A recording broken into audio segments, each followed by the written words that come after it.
Oke, baik. Nah, jadi buat teman-teman, Bapak Ibu yang misalnya ada hal yang pengen ditanyakan atau kemarin sempat baca buku dari Mang Amsi yang buku Sari Kelapa itu, terus ada isi yang mungkin masih bingung nih atau masih belum tahu maknanya apa, nanti bisa langsung ditanyakan aja nih ke penulisnya langsung, founder yang juga founder Syariah Saham. Nah, Mang, kita untuk kegiatan sore hari ini kita diskusi santai aja sih, santai aja, lebih ke gimana investasi di saham syariah. Nah, kalau boleh tahu dari Mang Ansi sendiri, kapan nih mengenal investasi di pasar modal, Mang? Oke, terima kasih Kang Dendi dan terima kasih juga Bursa Efek Indonesia perwakilan Sulawesi Tengah. Ini mungkin kolaborasi pertama kita dan saya ingin mengucapkan terima kasih banyak untuk kesempatannya karena membahas tentang saham syariah memang menarik ya, dan kalau ditanya tadi kapan saya mengenal pasar modal Indonesia, sebenarnya sih saya mulai mengenalnya tahun 2007 sih Kang ya. 2007 Oke, ketika ketika belum ada indeks saham syariah Indonesia, tapi waktu itu kita mulai berinvestasi dengan saham-saham yang Jakarta Islamic Index, karena Jakarta Islamic Index ini sudah ada sejak tahun 2000 ya Kang Denny. Jadi ya, sebenarnya sih teman-teman ketika saya masuk juga sudah ada pilihan saham syariah meskipun terbatas hanya 30 ya, 30 saham gitu. Nah, kemudian tahun 2007 itu OJK merilis daftar efek syariah ya, melalui dengan kriteria DSN MUI, tapi belum ada indeks khusus tentang saham syariah. Hanya ada list atau daftar saham yang boleh diperdagangkan atau diperjualbelikan gitu. Nah, baru tahun 2011 itu ada indeks saham syariah Indonesia yang sebenarnya 2011 itu menurut saya sih tonggak utamanya gitu ya untuk pasar modal terutama di saham. Kenapa? Karena bulan Maretnya ada fatwa tahun nomor 80 tahun 2011, kemudian bulan Mei-nya ada indeks saham syariah Indonesia, kemudian juga tahun itu juga tahun yang sama ada SOTS, Sistem Online Trading Syariah. Jadi tiga hal ini yang saling menguatkan, yang saling mendukung untuk lebih memudahkan para investor memilih instrumen yang syariah gitu Kang. Jadi sebenarnya kalau ditanya tadi saya udah sekitar mungkin 13 tahun ya, 13 tahun itu dengan berbagai dinamikanya tentunya, dan saya pun tidak full terus di market ya. Kadang karena ada 2008 saya kena krisis, kemudian saya berhenti dulu, kemudian baru masuk lagi tahun sekitar 2012 2013 lah, dan sampai hari ini ya alhamdulillah. Dan kalau alhamdulillah. menurut saya sih saham syariah itu salah satu instrumen yang bisa kita andalkan untuk menumbuhkan aset kita di masa depan seperti itu kan. Nah, oke. Nah, kalau mendengar cerita dari Bang Amci dari tahun 2007 nih, jadi udah bisa dibilang sangat lama ya untuk bergelut dalam investasi di pasar modal.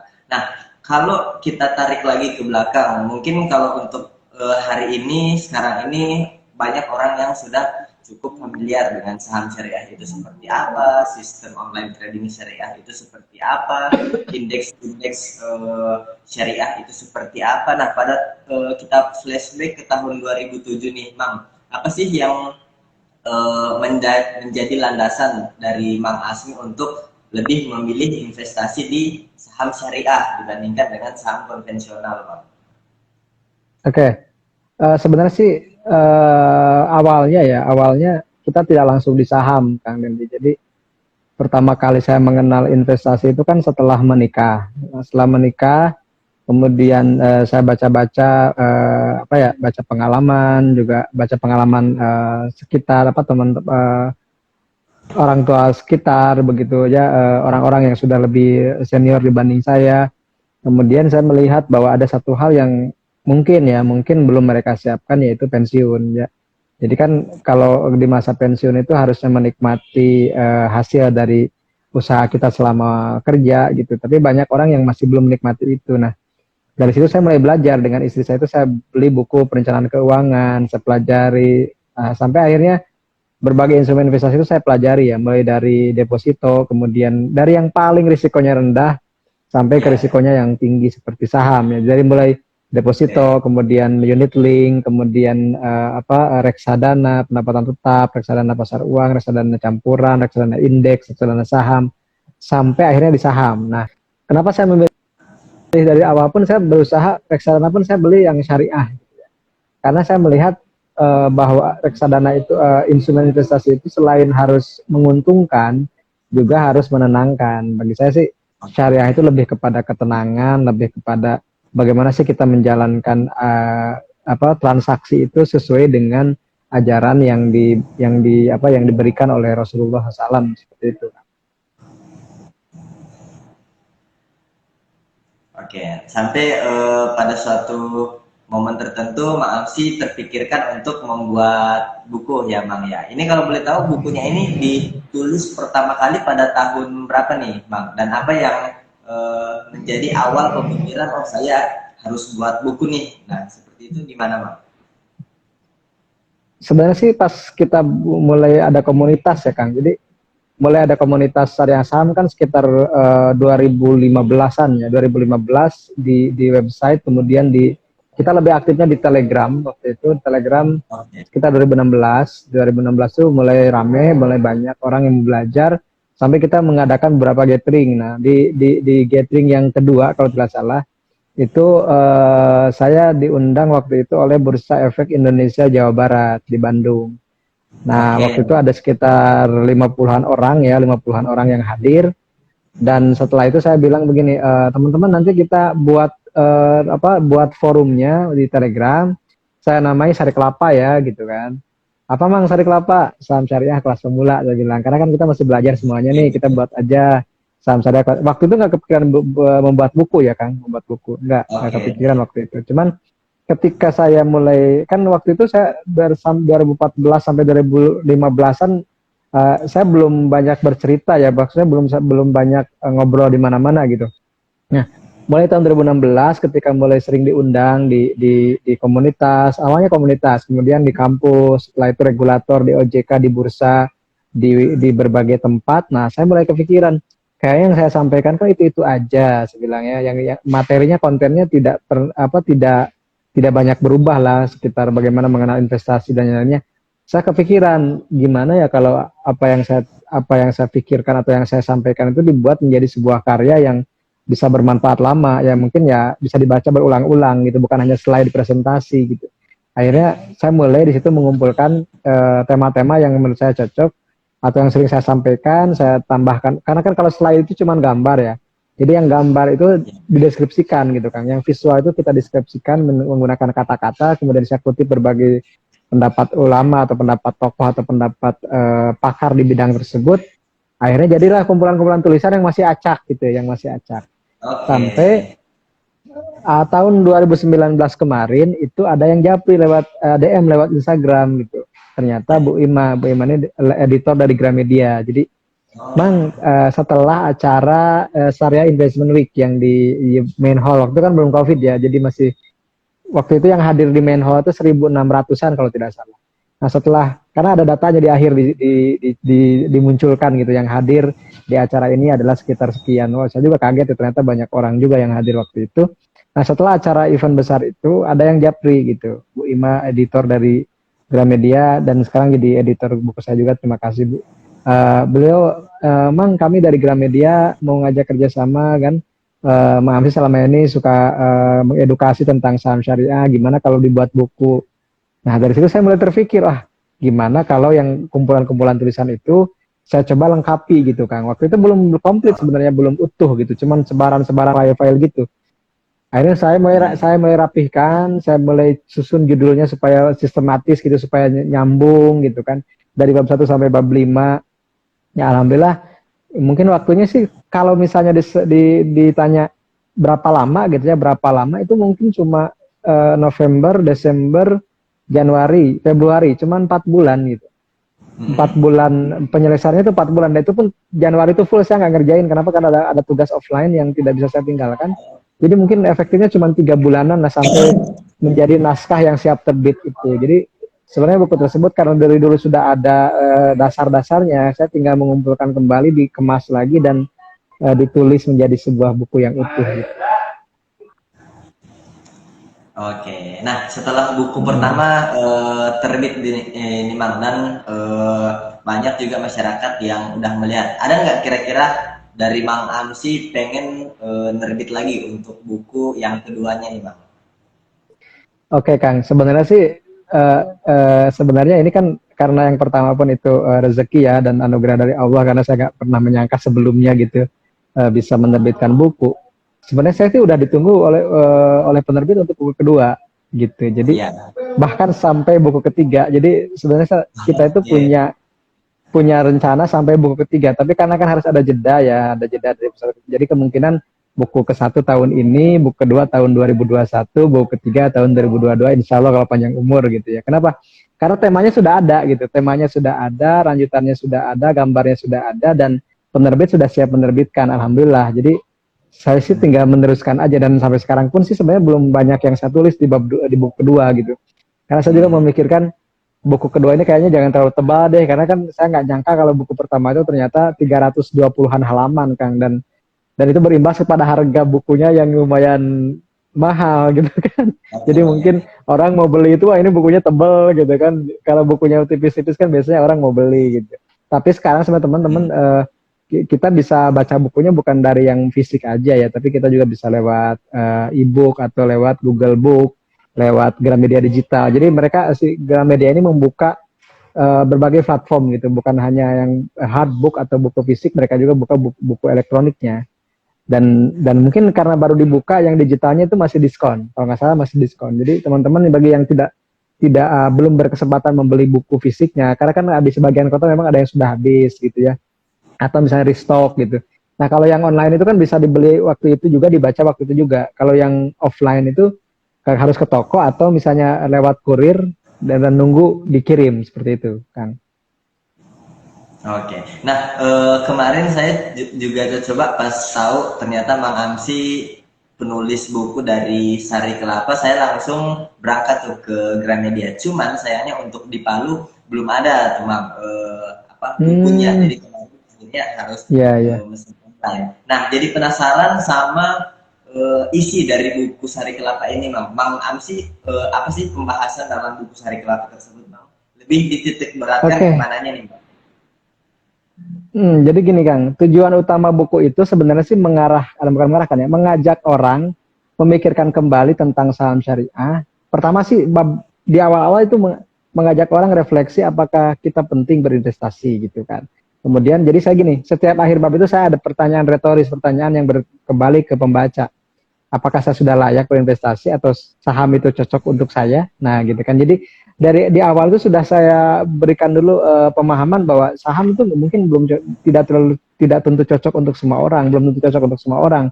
Mungkin cocok dengan risikonya yang profil risikonya yang defensif itu mungkin nggak cocok gitu. Tapi kalau sudah menyatakan diri sebagai saya cocok nih untuk di saham, maka mulai masuk ke bab kedua, bicara dulu tentang hukum gitu. Bagaimana sih hukum saham itu, apakah halal atau haram, atau misalnya pandangan orang bahwa saham itu adalah judi atau spekulasi, itu dibahas lah di situ, meskipun tidak sedetail misalnya buku fikih, karena ini kan bukunya buku tentang saham ya. Nah, di akhir bab 2 ada pertanyaan lagi, kalau teman-teman gimana, apakah sudah yakin bahwa saham itu boleh? Kalau boleh silakan lanjutkan ke bab ketiga. Jadi kita arahkan di setiap bab itu bertanya gitu. Bab 1 misalnya sudah cocok dengan saham, oke, kalau sudah cocok nih baca di hukumnya. Gimana, masih ragu atau udah yakin bahwa saham itu halal? Masuk ke bab ketiga. Bab ketiga itu tentang bagaimana cara berdagang saham secara seteknisnya. Daftarnya harus kemana, misalnya harus ke bursa, jam pasar bagaimana, mekanisme perdagangannya seperti apa. Secara singkat aja, secara ringkas gitu, nggak detail. Kemudian kalau mau belajar saham kemana, saya di situ saya bahas tentang sekolah pasar modalnya, seperti apa yang disediakan oleh Bursa Efek Indonesia. Jadi bab 3 ini sebenarnya paling mudah. Kenapa? Karena banyak menyalin dari situsnya Bursa Efek gitu. Jadi ya udah, karena saya nggak ngerti ya saya salin aja. Nah, kemudian juga yang di bab 3 mungkin yang ditambahkannya itu adalah misalnya saham syariah itu apa saja yang ada di bursa, misalnya dari sektornya apa aja. Nah, setelah misalnya bisa dan akhirnya milih sekuritas juga, misalnya sekuritas yang sudah ada SOPS-nya mana saja seperti itu, dan kita diberikan listnya, kemudian cara memilih sekuritas yang baik itu apa, MKBD-nya berapa, historisnya bagaimana, kemudian juga di situ sampai ada saya buat tabel perbandingan fee dari sekuritas yang sudah ada SOTS-nya. Jadi teman-teman di situ bisa eksplor banyak tentang bagaimana membuka rekening gitu Kang, kalau yang di bab 3 itu. Nah setelah di bab 3 selesai ada bab 4. Bab 4 itu bagaimana memilih saham. Jadi saya memberikan misalnya analisis fundamental singkat ya, teknikal juga ringkas, plus money management, dan juga misalnya ada beberapa saham yang secara historis misalnya menarik untuk dicermati gitu ya Kang. Nah di bab terakhir itu baru ada kisah sukses dari investor yang sudah lama di saham. Jadi saya berikan kisah Pak Lo Keng Hong waktu itu yang sering ngobrol dengan saya. Nah di lampirannya baru di situ ada daftar saham yang bagi dividen rutin, daftar saham yang selalu masuk indeks saham syariah dan seterusnya. Jadi bagi saya sih buku tersebut kalau buat pemula cukup banyak memberikan informasi yang sedikitnya bisa membantu, meskipun harus dibantu juga dengan misalnya bergabung di forum-forum saham atau misalnya googling lagi yang memang belum jelas gitu, karena jadi nanti pertanyaan-pertanyaan yang tidak tercover di buku pertama itu kita akan coba bahas lagi nanti di buku kedua gitu. Tapi buku kedua itu sudah lebih ke teknis analisis, misalnya kalau fundamental itu apa saja yang harus diperhatikan, ngitung rasio itu bagaimana, atau teknikal itu menarik garis tren seperti apa. Jadi lebih ke teknis, karena asumsinya bab 1 Busul Sari Kelapa itu ibarat SPM level 1 ya Kang kalau nggak salah. Iya, betul. Nah, kalau di buku kedua itu SPM level 2 nantinya. Jadi sampai ke detail analisis teknikal fundamentalnya gimana. Tapi khusus saham syariah gitu. Nah, baru di buku ketiga itu kita mencoba mengadopsi atau menjelaskan, mengakomodasi tentang sistem trading dan money manajemennya di buku terakhir itu, karena bagi orang yang memang ingin benar-benar hidup dari saham syariah. Oke, menarik sekali ya isi pembahasannya. Saya jadi makin penasaran nunggu bukunya sampai di Palu, karena memang kalau mengacu pada apa yang Bang Amsi sampaikan, ini memang buku khusus untuk ya pemula seperti itu ya Bang ya, yang memang bahasanya secara ringan, terus tidak terbatas, tidak bertele-tele, langsung jadi bisa diaplikasikan seperti apa. Nah di sini kita coba ke pertanyaannya Bang, karena ini memang sudah banyak sekali pertanyaan yang masuk, luar biasa antusiasmenya pada sore hari ini. Di sini kita coba mau cari pertanyaan dulu nih Bang. Sebentar. Silakan Kang. Nah, ini ada dari Kak Sitorus Sihombing Ruslina. Bang Amsi, di masa pandemi ini saham syariah bisa dikatakan yang bisa bertahan dibandingkan dengan saham konvensional. Nah, dari pandangan Bang Amsi gimana Bang? Oke, terima kasih Bang Sitorus ya. Jadi sebenarnya sih gini, ada riset tahun sekarang nih, rilisnya 2020. Kebetulan yang nulisnya itu teman saya yang jadi dosen di Kendari di Sulawesi Tenggara. Jadi beliau ini meneliti tentang performa kinerja indeks saham syariah dibandingkan dengan indeks saham konvensional. Artinya membandingkan IHSG dengan ISI dari tahun 2011 sampai 2015. Nah, menurut temuan beliau ini ternyata bahwa indeks konvensional memang lebih unggul ketimbang indeks syariah dalam 5 tahun tersebut. Tapi ketika ada krisis menerpa, maka indeks saham syariah itu lebih stabil ketimbang indeks saham konvensional. Kenapa? Karena yang kita tahu IHSG itu kan pengereknya atau penggerak indeks mover yang terbesarnya kan perbankan dan rokok. Ya. Jadi ketika krisis biasanya perbankan itu yang pertama dilepas asing gitu ya, karena misalnya ada krisis di Indonesia gimana gitu, ketakutan asing itu yang pertama dilepas adalah saham-saham perbankan yang big caps itu, akhirnya jatuh kan. Nah ketika jatuh tersebut, indeks saham syariah nggak punya konstituen atau nggak punya list yang ada perbankan dan juga rokoknya, karena yang di syariah itu pengereknya adalah telekomunikasi dan consumer goods gitu, seperti TLKM, Unilever, ICBP dan yang lainnya. Jadi ketika di satu sisi yang indeks konvensional ini terkena krisis itu, yang kenanya perbankan, maka langsung turun indeksnya. Sementara yang syariah ini justru ketika krisis dibutuhkan, contoh seperti makanan dan telekomunikasi. Dan itu ternyata terjadi lagi ketika 2020 ini. Jadi ketika masa pandemi itu, kita bisa lihat bahwa indeks saham syariah itu lebih bertahan ketimbang indeks konvensional, dari sejak Januari sampai bulan Juli misalnya, saya pernah riset itu Januari sampai Juli atau Juni ya, itu lebih cenderung minusnya lebih sedikit ketimbang yang konven. Tapi ketika konvennya sudah mulai normal ya ke salib lagi. Kenapa? Karena perbankannya mulai bangkit lagi. Nah kalau kemarin ketika hari Senin misalnya ada isu resesi, kan perbankan yang pertama kali kena, betul nggak Kang? Kemarin hari kemarin saya 2 hari ini nggak terlalu perhatian pasar sih, nggak terlalu melihat pasar ya. Jadi yang kemarin saya tahu saya yang teman-teman bilang kemarin memang ada minus nih, merah nih, dan yang kena perbankan katanya gitu. Dan biasanya gitu sih kalau resesi, kalau indeks turun, indeks IHSG itu pengereknya adalah perbankan. Gitu. Ya. Dan kita tahu bahwa di tahun ini kan BBRI jatuhnya lumayan gitu ya. Kemudian BBCA juga lumayan. Justru di sisi lain misalnya Unilever stabil-stabil aja gitu. Bahkan di harga stock split lah 8.300-an, 8.200. Kemudian ICBP malah naik gitu kan. Saham-saham farmasi malah melonjak kan seperti itu. Kalbe Farma dan yang lainnya. Jadi ketika consumer goods meningkat di masa pandemi karena kebutuhan masyarakat pun meningkat, bahkan beberapa saham consumer goods itu membukukan laba bersih dan kenaikan gitu ya. Seperti sudah muncul Sari Roti dan yang lainnya. Di sisi lain di perbankan justru jatuh gitu kan. Oke, nah menarik sekali ya apa yang disampaikan sama Bang Amsi. Nah ini ada pertanyaan dari Kak dengan akun Good Mood GBU nih. Nah untuk saham syariah nih, seperti yang kita ketahui saham syariah banyak banget persyaratannya untuk menjadi saham syariah. Nah bagaimana cara memilih saham syariah dengan prospek yang baik dan benar nih, Bang? Oke, terima kasih pertanyaan Mas Good Mood ya, atau Kak Good Mood deh. Kalau Kak kan lebih aman, kalau Mas takutnya lah perempuan, kalau Mbak takutnya Iya. laki-laki. Kalau di Instagramnya Kak ya. Oke, jadi kalau bertanya tentang apa sih yang prospeknya baik, kemudian bagus gitu, ya kita belajar dari historis perusahaan tersebut gitu. Jadi kalau kita ingin memilih saham yang 10 tahun ke depan ya berarti pelajari 10 tahun ke belakang. Minimal dalam 10 tahun ke belakang masih eksis gak perusahaan tersebut. Produknya dikenali gak oleh masyarakat. Kemudian good corporate governance-nya misalnya manajemennya, track recordnya bagus. Kemudian juga rapatnya rajin, inovasinya juga jalan. Setiap tahun ada inovasi produk atau misalnya pengembangan produk. Saya kira kita bisa nyicil di situ gitu. Kalau teman-teman yang suka dengan dividen gede ya bisa cari juga misalnya IDX high dividend yang dividennya tiap tahun bisa setara atau bahkan di atas deposito. Sekarang Bursa Efek sudah menyediakan data-data itu dengan mudah.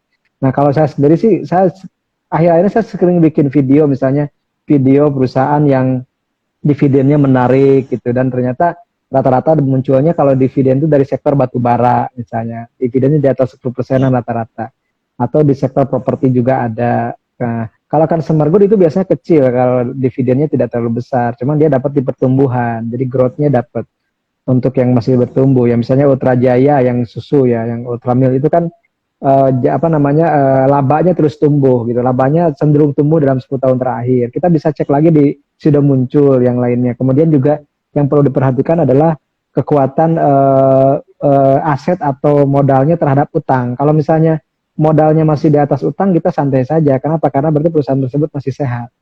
Nah, yang harus diwaspadai adalah ketika misalnya utangnya sudah melebihi modalnya gitu. Bahkan bisa minus modalnya karena utang lebih besar daripada aset itu kan lebih berbahaya kan. Jadi, nah itu bisa diketahui dengan fundamental. Jadi kenapa sih fundamental kita harus dahulukan? Karena fundamental itu adalah ruhnya perusahaan gitu.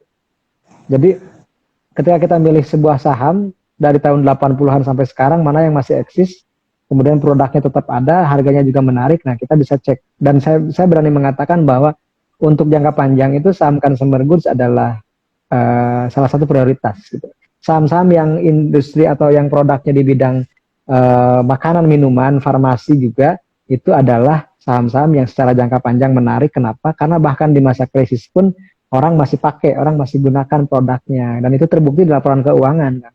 Terbukti di kinerja misalnya 1 semester 2020 perusahaan-perusahaan yang eksis adalah perusahaan-perusahaan yang bergerak di bidang consumer goods seperti makanan, minuman dan juga farmasi terutama obat-obatan dan layanan kesehatan gitu.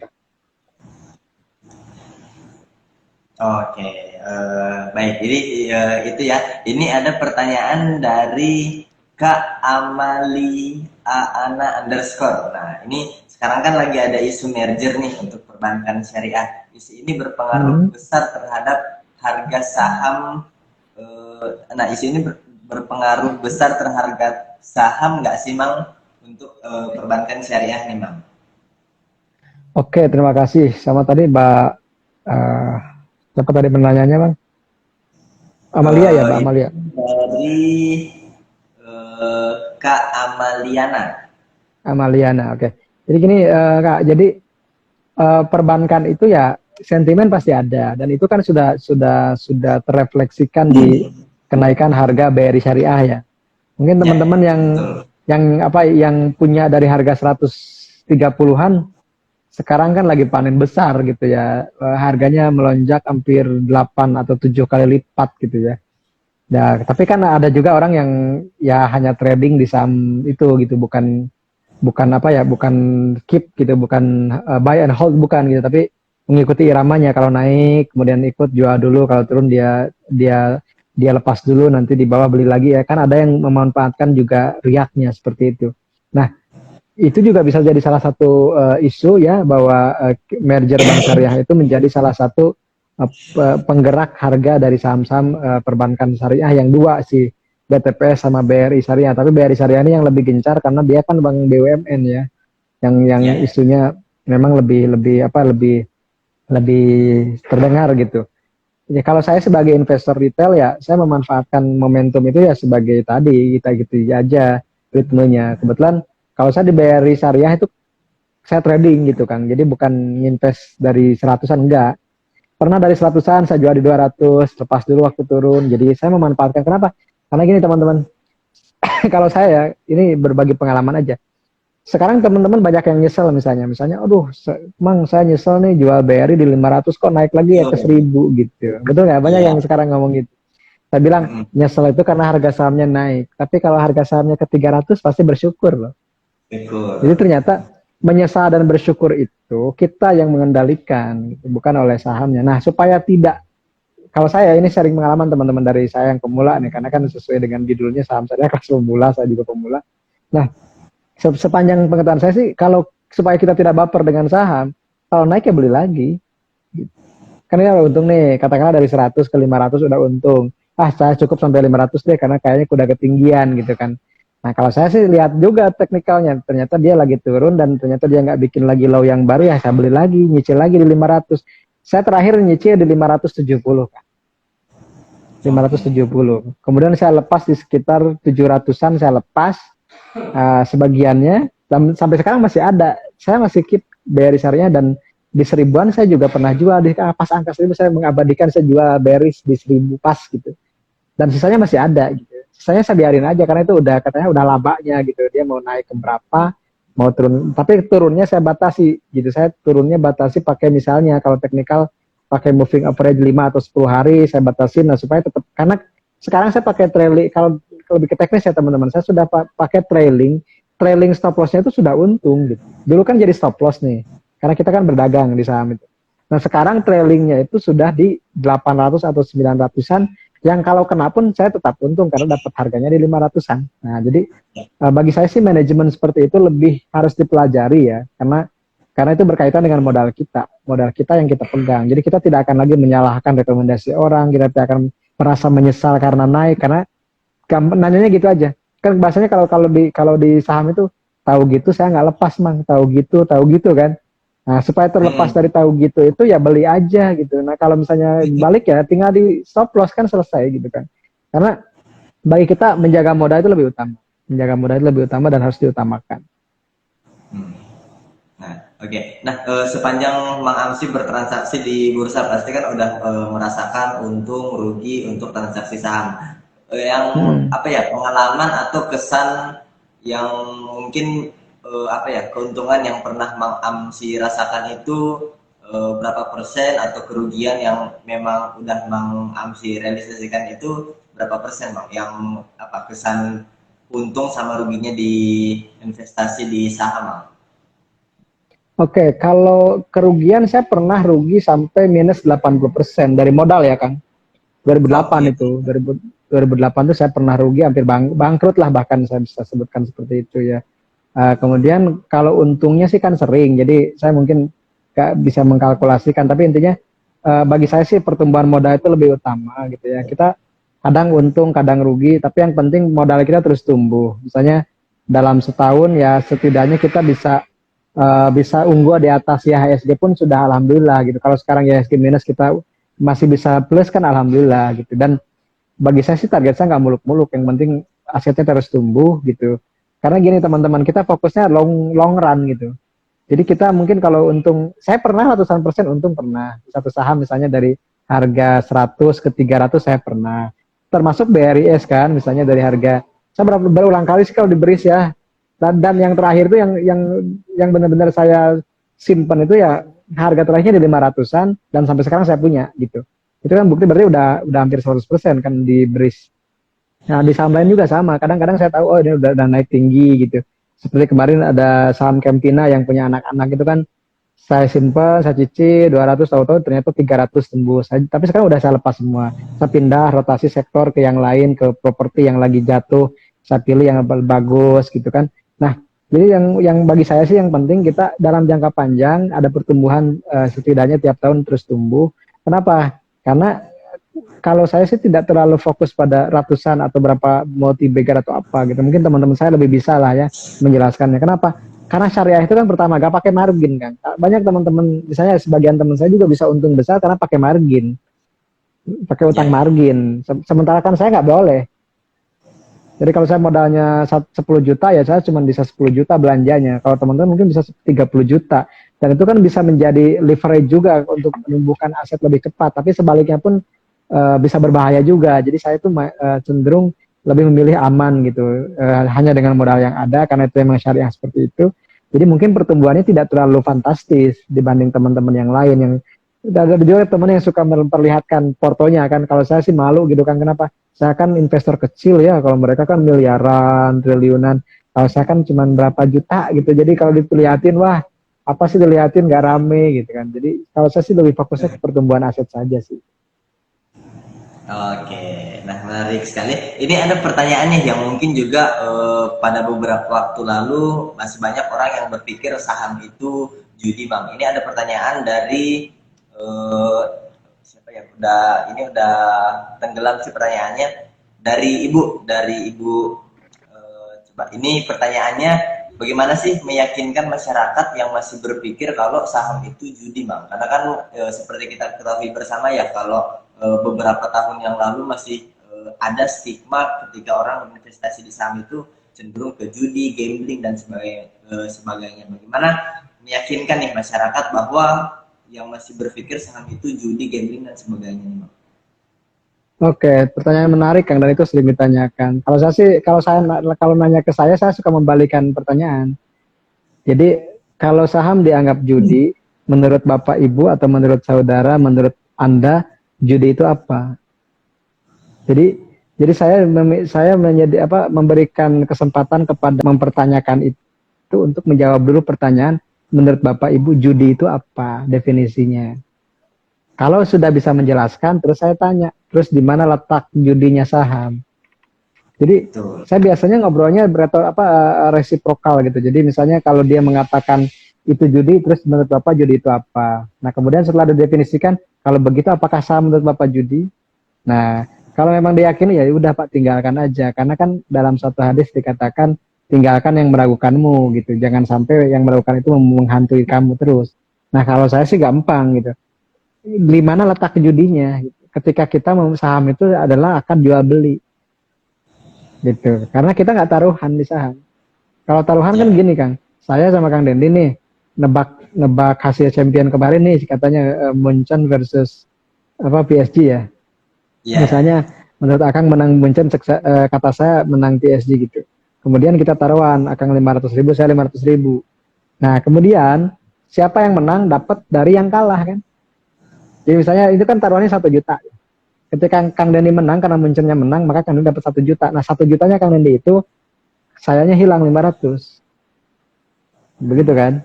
Jadi ketika dijumlahin itu jadi 0. Gitu. Nah sementara di saham enggak. Saham itu jual beli. Gini misalnya teman-teman. Saya beli saham BRIS. Misalnya ya, saya beli saham BRIS di harga 500 dulu. Saya beli di harga 500.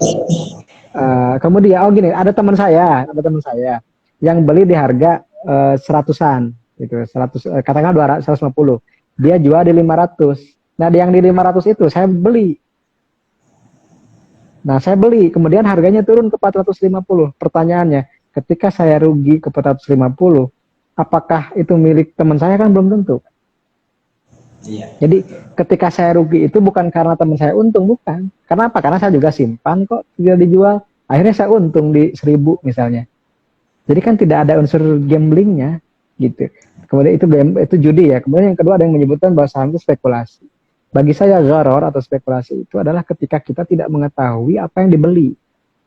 Nah, Ya. makanya penting kepada teman-teman kalau ingin menjadi investor saham syariah, yang paling diutamakan itu adalah mengerti tentang saham itu apa, yang dibelinya itu perusahaan apa, produknya apa, harganya berapa, bagaimana prospeknya, itu sudah menghilangkan kespekulasian, menghilangkan gorornya itu sendiri gitu.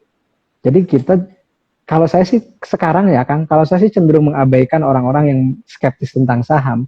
Jadi kalau memang ini gimana, saya suka jawabnya simpel kalau saya, silahkan cari buku saya aja, baca bab 2. Gitu. Kan lebih simpel. Kalau dulu kan saya harus jelasin, ya saya tuh kan dulu aktif di forum saham ya, jadi saya selalu jelasin bedanya judi, bedanya halal haram, bedanya saham syariah, dan sering sampai jari saya keriting gitu karena ngebahas tuh. Kalau sekarang gampang. Masih ragu dengan saham halal atau judi atau apapun, silahkan baca buku saya bab 2. Itu insya Allah dibahas lah sedikitnya di situ. Atau kalau nggak ada buku fisiknya, beli e-booknya banyak juga gitu. Dan saya kira sudah dijelaskan di situ, dan itu sudah saya usahakan. Apa yang jadi pertanyaan, termasuk gini pertanyaan, misalnya apakah Mang boleh jual BPJS, kalau kata Kang Dery itu beli pagi jual sore, boleh. Kalau sekarang gini kan, saya gini, sekarang itu kalau ada yang nanya panjang ya, panjang, ngetik panjang, terus hukumnya gimana, ujung-ujungnya kan gini, hukumnya gimana, saya jawabnya cuma satu kata, boleh. Emang nggak ada penjelasan lebih detail, kan ujung-ujungnya pengen tahu hukumnya, saya jelasin, boleh, udah. Kalau sepakat, lanjutkan, kalau enggak ya silakan baca lagi, kan selesai. Kenapa?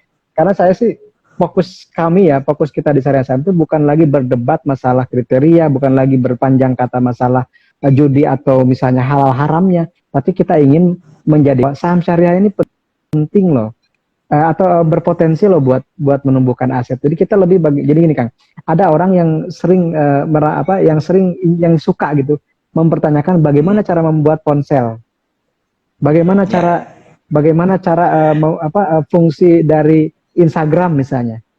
Sementara saya lebih fokus bagaimana Instagram itu bermanfaat buat saya. Jadi kan kalau kita masih mempertanyakan tentang bagaimana saham syariah itu seperti apa, lebih baik misalnya langsung ngobrol dengan DSN MUI atau langsung diskusi. Karena kita sudah menganggap bahwa fatwa DSN MUI itu adalah final dan itu tinggal dipraktekkan. Bukan lagi suatu yang diperdebatkan bagi saya pribadi gitu. Jadi kalau saya lebih fokusnya bagaimana sih ngajak teman-teman bisa mendapatkan keuntungan yang berkah dari saham syariah itu sendiri gitu. Oke, nah itu ya. Jadi penjelasannya, pertanyaannya singkat tapi jawabannya lumayan panjang. Kalau singkatnya, beli aja buku yang Sari Kelapa itu ya. Jadi kalau Bapak Ibu beli buku Sari Kelapa, nggak perlu cari info-info, semuanya di situ udah ya lengkap untuk dasar-dasarnya. Nah kita coba agak masuk ke zakat saham nih Mam, karena sesuai dengan judul kita temanya. itu zakat kan banyak orang yang penasaran nih, untuk transaksi di saham itu gimana sih penghitungan zakatnya, apakah dari keuntungannya atau dari saham yang dia miliki. Kalau untuk zakat dari penghasilan kan itu udah ada angkanya tuh 2,5%. Nah kalau untuk bagi saham gimana nih Bang? Iya, terima kasih Kang. Jadi sebenarnya sih pas saya diberi tema zakat tuh saya langsung banyak cari referensi ya, karena ini juga ranah yang belum saya pahami betul 100% ya. Karena juga banyak khilafiyah di situ. Tapi gini, kalau kita mengacu ke Basnas aja yang sudah disepakati oleh masyarakat kita. Jadi zakat itu yang harus diperhatikan adalah pertama hartanya yang wajib dijakati gitu. Yang kedua adalah nisabnya, yang ketiga haulnya, yang keempat berapa yang dikeluarkannya, kan seperti itu. Jadi ada 4 hal, pertama hartanya, kedua nisabnya berapa, kemudian haulnya, dan yang terakhir berapa jumlahnya nilai zakatnya berapa. Jadi ulama sepakat bahwa saham memang wajib dizakati gitu. Kemudian yang kedua, nisabnya berapa? Nisabnya adalah 85 gram emas. Jadi kalau dikonversi dengan nilai sekarang 1 juta ya per gram misalnya, berarti sekitar 85 juta. Jadi ketika kita punya saham, aset saham, nilainya sudah 85 juta. Nah, mungkin boleh jadi kita sudah wajib saham. Kenapa? Karena mungkin karena ada yang ketiga, haul, sudah setahun belum gitu. Jadi gini, misalnya tahun sekarang nih Januari ya, tapi ngitungnya sih kalau zakat katanya dari bulan Hijriah, Kang. Katakanlah Muharram ini, Muharram kita baru invest gitu. Investnya sudah langsung misalnya 100 juta. Bulan Dzulhijjah atau bulan Muharram tahun depan itu sudah kena zakat. Kalau sahamnya dipegang sampai setahun. Kalau sahamnya dipegang sampai tahun depan gitu. Seperti itu. Jadi 1 tahun penuh, 12 bulan. Nah, kalau ternyata misalnya kita beli saham ABCD seharga 100 juta, senilai 100 juta. Berarti dalam setahun ke depan, pas bulan Muharram kita wajib zakat. Nah, zakatnya berapa? 2,5% atau 1/40. Berarti kita wajib mengeluarkannya itu sekitar 2,5 juta. Nah, itu bisa dengan ada yang melalui mekanisme tunai gitu ya dari zakatnya tersebut. Ada juga sekarang sudah ada fasilitas yang zakat saham. Artinya tinggal dihitung dinilai tahun depan itu berapa yang harus dikeluarkan, dari berapa lot yang dikeluarkan dengan senilai itu. Misalnya tahun depan itu nilainya sudah tumbuh menjadi 120 juta, katakanlah seperti itu, maka 120 juta ini berarti zakatnya 1/40, jadi 3 juta. 3 juta ini berapa lot saham di waktu itu. Misalnya harganya udah naik dari 1.000 ke 1.200. Kan tinggal ngitung aja, berarti 3 juta dibagi 1.200 dikali 100. Jadi 3 juta dibagi 1.200.000 gitu. Berarti berapa? Misalnya kita hitung berapa? 2 atau 3 lot gitu misalnya. Karena satu lotnya itu sudah kalau 1.200 berarti dikali 100 kan berapa? 120.000 ya maksudnya. Berarti 25 lot gitu keluarin zakatnya. Bisa dalam bentuk saham, tapi harus dengan broker atau anggota bursa yang sudah ada kerjasama dengan Baznas. Gitu. Setahu saya sih baru 2 ya yang sudah kerjasama dengan Baznas dan Rumah Zakat gitu. Jadi nanti teman-teman bisa search di Google perusahaan broker mana yang sudah ada kerjasama dengan Baznas dan Rumah Zakat supaya bisa menyalurkan zakat, infak, dan wakaf saham. Seperti itu. Oke, menarik sekali ya. Jadi memang untuk saham ini, jadi yang Bapak Ibu belum tahu, jadi saham ini bisa dizakatkan, saham ini bahkan juga bisa diwariskan, bahkan bisa juga untuk saham ini diwakafkan. Nah, jadi seperti itu. Jadi karena orang yang punya saham artinya dia punya apa ya? Dia beli saham, dia yang punya perusahaan. Jadi bebas perusahaannya itu mau misalnya dizakatkan atau mau diwakafkan. Tunai. Gitu. Ya, betul. Nah, ini ada dari Kak Ilman Setiawan. Nah, ini kira-kira dalam Islam saham itu bisa mahar untuk nikah nggak, Mam? Soalnya Kak Ilman ini juga rencananya pengen nikah pakai mahar saham juga. Wah, keren nih. Keren. Menarik itu. Boleh sih, Kang. Karena kan yang penting kalau mahar berarti harus, kalau mas kawin itu harus sesuatu yang kita buat istri kita gitu. Maksudnya berarti sahamnya harus benar-benar dipilih saham-saham yang secara jangka panjang itu menarik atau minimal jangka menengah lah. Ya misalnya 5 tahun, 10 tahun ke depan itu masih eksis gitu. Jangan pakai mahar sahamnya yang gocapan gitu kan. Ya kan, saham yang harganya Rp50 yang sudah tidak gerak kita kasih sebagai mahar kan itu kasihan juga gitu, nggak bisa dijual, bahkan terancam bangkrut, terancam delisting gitu ya. Jadi kalau mau jadi mahar saham, pertama mungkin kalau saya saran ya teman-teman, kalau ingin mahar saham itu pertama sahamnya saham syariah, karena kan kita ingin mahar tersebut berkah ya. Jadi kan boleh saja, emang saya mau maharnya saham BBCA ya silakan. Tapi kalau saya sih mungkin lebih cenderung memilih saham syariah. Saham syariah kan banyak gitu ya, kan ada 444 lah yang sudah dinyatakan syariah, dan kita bisa milih saham yang bagus di antara 400 itu. Mungkin dari JI aja lah, saham JI yang menarik, kemudian consumer goods misalnya yang agak lama, contoh misalnya Indofood atau Unilever atau Kalbe Farma itu kan bisa. Nah, bisa sebagai mahar. Kenapa? Karena secara kinerjanya juga bagus, manajemennya juga bagus, misalnya kemudian juga itu berharga gitu. Jangan sampai memberi mahar itu sekedar rame. Sekarang lagi musim mahar saham, tapi sahamnya nggak diperhatikan kualitasnya, jadi asal saham. Kan kasihan istrinya nanti pas mau dicairin, kok bang delisting sahamnya kan nggak bisa dicairkan gitu. Kayak tadinya mahar itu harus sesuatu yang bermanfaat dan bernilai, menjadi sesuatu yang tidak bernilai. Jadi saya menyarankan kalau ingin mahar ya maharnya yang terjangkau.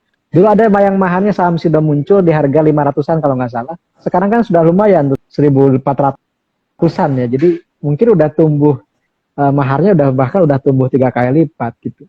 Tapi kalau ada yang maharnya saham misalnya apa ya? Saham yang di harga 50 misalnya saham ABCD dan sampai sekarang juga gak gerak. Pertama gak bisa tumbuh, yang kedua gak bisa dicairin karena misalnya disuspend kan kasihan juga kan. Iya. Oke. Nah, jadi gitu ya. Jadi buat Kak Ilman, wah, boleh-boleh aja. Tapi sahamnya kalau bisa yang memang kapannya bagus. Nah, dan sebagai informasi nih buat Bapak Ibu rekan-rekan, sudah ada lebih dari 700 perusahaan-perusahaan yang listing di Bursa Efek Indonesia dan lebih dari setengahnya atau 444 saham itu masuk dalam kategori syariah. Jadi buat Bapak Ibu rekan-rekan yang mau beli saham syariah sebenarnya pilihannya juga banyak. Enggak mungkin Bapak Ibu yang pikirannya cuma 50, 100, nah enggak. Jadi pilihannya itu ada 444 perusahaan yang masuk dalam daftar efek syariah ya dari 700 perusahaan yang terdaftar di Bursa Efek Indonesia. Nah, terus tadi juga sedikit informasi dari Bang Amsi yang tadi sempat mention untuk zakat di perusahaan sekuritas ya. Nah, di sini untuk perusahaan sekuritas yang bisa Bapak Ibu zakatkan atau perusahaan sekuritas yang udah bekerja sama dengan Basnas ya, Badan Amil Zakat Nasional, itu di sini ada PT Henan Putih Rai Sekuritas. Dan kita masih ini Henan Putih Rai Sekuritas. Jadi kalau misalnya ada dari Bapak Ibu yang memang pengen berniat mengeluarkan zakat untuk sahamnya, jadi bisa langsung dengan Henan Putih Rai Sekuritas. Nah, menarik sekali ya pembahasan kita pada sore hari ini, dan saya mau menyampaikan kepada Bapak Ibu rekan-rekan yang berada di seluruh Indonesia, investor yang ada di seluruh Indonesia, khususnya di Sulawesi Tengah, wabil khusus di Kota Palu nih. Jadi buat Bapak Ibu yang pengen tahu mekanisme konsep dari saham syariah itu seperti apa, atau buat investor yang pemula yang masih bingung gimana sih suatu saham itu dikategorikan sebagai saham syariah, nanti bisa langsung aja beli buku dari Mang Amsi Sari Kelapa. Nah, bisa di Gramedia di seluruh Indonesia. Nah, jadi untuk bukunya udah ada e-booknya ya, Mang? E-book ada di Google Book, juga sudah ada di Gramedia Digital. Jadi ada 2 platform, Kang. Boleh pakai Gramedia Digital, boleh pakai Google Book, Google Playbook ya. Jadi nanti kata kuncinya jangan Sari Kelapa, karena Sari Kelapa kan singkatan. Tapi kata kuncinya saham syariah atau Mang Amsi, karena kalau Mang Amsi pasti ada. Kenapa? Karena saya kan baru ada di Gramedia Digital, nama saya baru muncul gitu karena baru 1 buku. Lebih mudah dicari kata saya mungkin nama saya Mang Amsi atau saham syariah. Karena buku pertama saham syariah mungkin baru itu yang di-e-bookkan. Oke, dan ada juga nih nggak kalah update ya, sesuai dengan perkembangan zaman, ternyata punya channel YouTube ya, Mang ya? Alhamdulillah. Ya. Channel YouTube-nya sekarang jadi Syariah Saham supaya mudah dikenal aja. Syariah Saham langsung namanya. Nah, itu jadi buat teman-teman yang sekarang lagi musim-musimnya streaming kan, lihat secara video, nanti bisa langsung di Syariah Saham di Sisa TV ya, bener ya, Mang ya? Di YouTube. Kalau sekarang namanya saya ubah jadi channelnya Syariah Saham aja, Kang. Syariah Saham. Channelnya Syariah Saham. Syariah Saham di YouTube channel Syariah Saham. Nanti bisa tuh teman-teman Bapak Ibu lihat apa aja sih yang dibahas sama Bang Amsi. Di sini juga ada wawancara dengan OJK, banyak sekali materinya. Oke, terakhir Mang, di tengah pandemi seperti ini, apa nih pesan-pesan buat investor khususnya yang ada di kota Palu di Sulawesi Tengah nih dari Bang Ramzi. Oke, terima kasih Kang. Saya sangat salut dan bangga dengan masyarakat Palu yang mungkin 2 tahun ke belakang saya juga baca beritanya gitu ya Kang ya, dan kuat untuk menahan berbagai musibah yang terjadi di sana. Dan mungkin sekarang juga kita diuji kembali dengan pandemi ya, dan sekarang semuanya kena gitu, sedunia lah. Kita sama-sama kena oleh pandemi, dan kalau kita kembali ke Al-Quran bahwa memang itu janji Allah, kami akan benar-benar menguji kalian dari sisi kekurangan pangan, kekurangan jiwa, kehilangan jiwa, kemudian juga kelaparan dan ketakutan. Tapi Allah berjanji bahwa yang akan diberi kabar gembira adalah orang-orang yang sabar, dan yang sabar itu adalah orang yang semuanya mengembalikannya kepada sesuatunya kepada Allah, itu, dan mereka akan diberi kemudahan dalam hidupnya. Jadi kunci dalam menghadapi pandemi adalah selain kita terus berikhtiar, juga kita semakin rajin untuk mendekatkan diri kepada Allah dengan apa yang kita bisa lakukan, termasuk ketika kita bertransaksi di saham, maka saham syariah dan mekanismenya itu menjadi salah satu jalan kita untuk tetap di dalam jalur untuk amanah dalam menjalankan ajaran agama. Jadi bagi saya saham syariah itu yang penting adalah ABCD, amanah, berkah, cuan, dividen. Jadi capital gain dividennya itu terakhir kan. Yang harus kita utamakan itu amanah berkahnya. Amanah menjalankan transaksi dan berkah dalam mendapatkan keuntungan. Nah, salah satu keberkahannya itu bisa disalurkan dengan filantropi Islam berupa zakat, infak atau wakaf saham. Itu mungkin kalau dari saya. Oke, terima kasih Mang Amsi atas sharingnya pada sore hari ini dengan kami.